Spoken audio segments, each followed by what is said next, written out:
Hey everyone, welcome back to Civic Sparks. Today we're diving into an explosive moment from Capitol Hill that has everyone talking. Senator John Kennedy, known for his sharp wit, grilled a top Treasury official in a heated exchange. From controversial sanctions to billions of dollars at stake, this was a masterclass in tough questioning. Make sure you stick around for every jaw-dropping moment.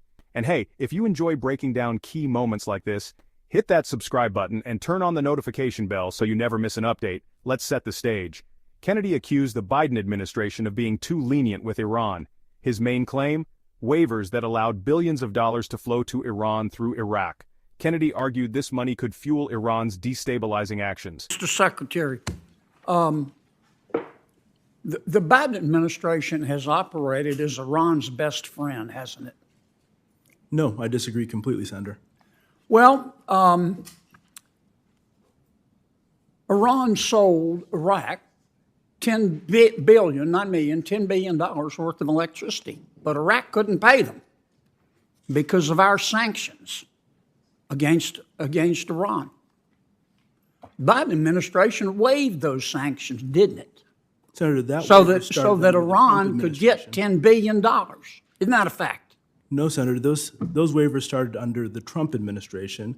That money is still in Iraq. That money has never been to Tehran. It will never go to Tehran.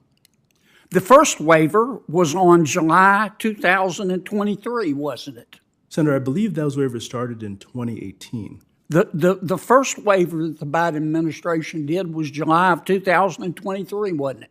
So, Senator, again, I believe the waiver program started in. You didn't issue a waiver on July of 2023. Senator, the waivers were continued into 2023. And you issued another waiver to get the money to Iran in November of 2023, didn't you? Senator, as I said, that money has never been, will never go to Iran.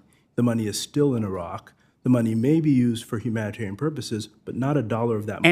And you issued another waiver on March of 2024, not too long ago. That was 6 weeks after Iran killed 3 American soldiers. Senator, You gave Iraq permission to give Iran $10 billion, didn't you? No, Senator. As I mentioned, this was something that started in 2018 under the Trump administration. It allowed Iraq to purchase electricity and to store that money in Iraq. None of that money to date will ever go to Iran. The money is being held for humanitarian purposes. You're not telling the truth, Mr. Secretary. No disrespect, but that's just not true. Senator Menendez and Senator Scott made the point. We all know, unless you peaked in high school, you know that money is fungible.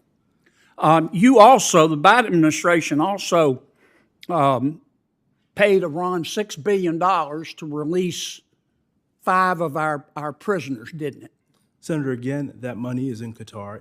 None of that money has been used. It hasn't been moved. And as I said earlier, while money is fungible in the United States because we care about our people, it's not fungible for the Iranian. So the money's in Qatar, in a bank in Qatar? Yes. Now, what do you think? Who controls that bank in Qatar?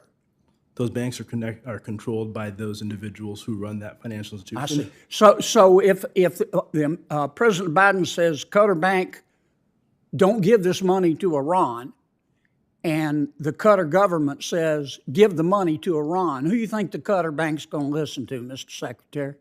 So, Senator, those banks in Qatar value greatly their ability to have a relationship with the United States because that's how they make money. Do you believe in the tooth fairy? Ultimately, if we cut off those banks, they will no longer be able to make money. Do you believe in the Easter Bunny? So, Senator, while I understand your point, fundamentally, none of that money has gone to Iran, and that money is not going to go directly to Iran. Now, you did the same thing with Maduro, you meaning the Biden administration. You guys did the same thing with Maduro in Venezuela.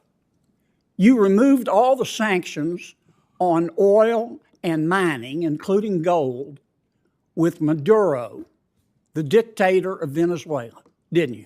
So GL 44 and 43 were put in place in Venezuela. 43 has already. Is that a yes? GL 43 has been removed.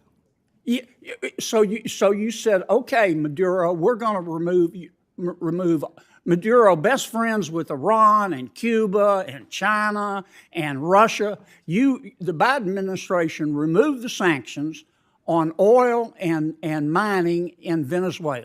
Here's where things got personal. Kennedy accused the official of being obtuse and dismissing their claims about money control and sanctions enforcement. The official stood firm, reiterating that no money had gone to Iran and that the administration was doing everything it could to limit Iran's destabilizing activities. Watching this exchange was like watching a high-stakes chess match, with both sides refusing to back down. What a showdown. This exchange raises big questions about U.S. policies toward Iran, Venezuela, and other adversaries. What do you think? Was Kennedy right to press so hard, or does the administration deserve credit for their approach? Let me know in the comments. And if you love unpacking moments like these, don't forget to subscribe to the channel and hit that bell icon so you're always in the loop. Thanks for watching, and I'll see you in the next one.